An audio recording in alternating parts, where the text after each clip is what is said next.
merehabilitasi orang utan yang selama ini sudah dipelihara oleh penduduk atau masyarakat yang dijual kepada beberapa orang yang hobi memelihara satwa ini. Kemudian YEL kerjasama dengan BKSDA melakukan penyitaan. Penyitaan ini legal, bukan ilegal, karena ini memang diatur dalam Undang-Undang Perlindungan Flora dan Fauna, khususnya Undang-Undang Nomor 90 tahun 90 ya, 32 tahun 90. Nah, ada beberapa juga yang sudah dilakukan oleh YEL, itu sudah 4 kali itu melakukan evakuasi orang utan. Nah, Rawatripa ini seperti apa yang dijelaskan oleh Bapak Andan tadi, dibuka oleh beberapa hakim yang dilakukan secara membagi data, kemudian hutan terbelah. Nah, berpulau-pulau ini adalah akibat ulah daripada HGU membuka hutan sehingga hutan itu terfragmentasi. Nah, akibat dari fragmentasi, sisa hutannya ini tidak lagi tersambung dengan kawasan hutan Rawatripa yang luas. Nah, orang hutan yang berada di dalam areal yang terisolasi tadi ini kehidupannya sangat terancam. Nah, terancamnya bagaimana? Akibatnya ini kadang-kadang menimbulkan konflik dengan manusia. Nah, kalau sudah terjadi konflik, satwa orang hutan ini kan sifatnya lemah, tidak seperti gajah. Kemampuan survivalnya lebih tinggi gajah daripada orang hutan.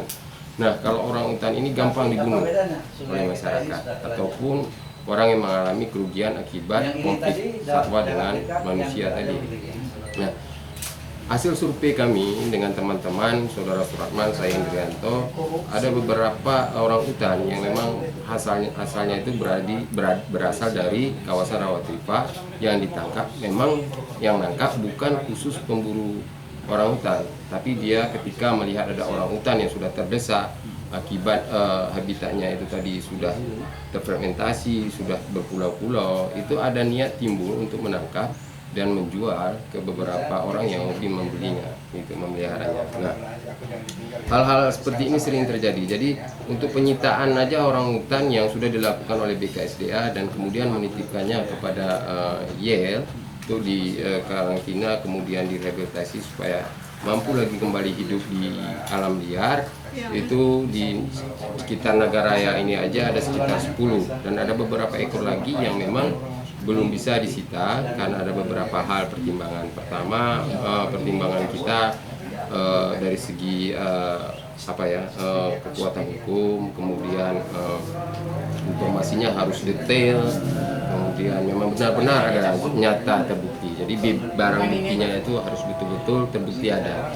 Karena untuk penyitaan ini yang melakukan BKSDA bekerjasama dengan kepolisian dan kita YEL hanya mendampingin ataupun ikut karena diminta bantu untuk dititipkan orang hutannya.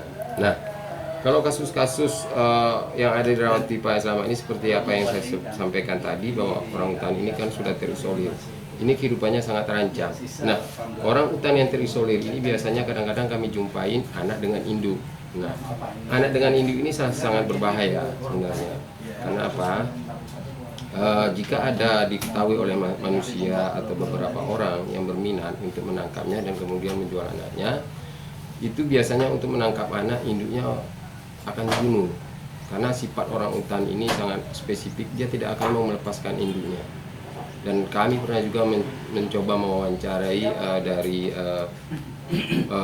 pekerja yang bekerja di perkebunan. Dia pernah mengatakan bahwa dia pernah menangkap orang hutan dan menjual anaknya kepada seseorang, kemudian berpindah tangan lagi kepada orang lain. Dia itu terpaksa harus memang membunuh induknya. Jadi setiap orang hutan diambil satu dan satu akan dibunuh itu.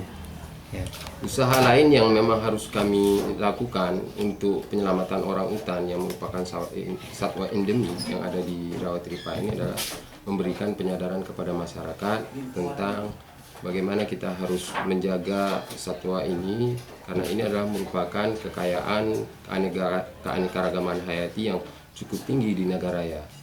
Rawa gambut ini memang berbeda spesifik dengan rawa gambut lainnya seperti di rawa Klut, kemudian rawa singkil, itu berbeda.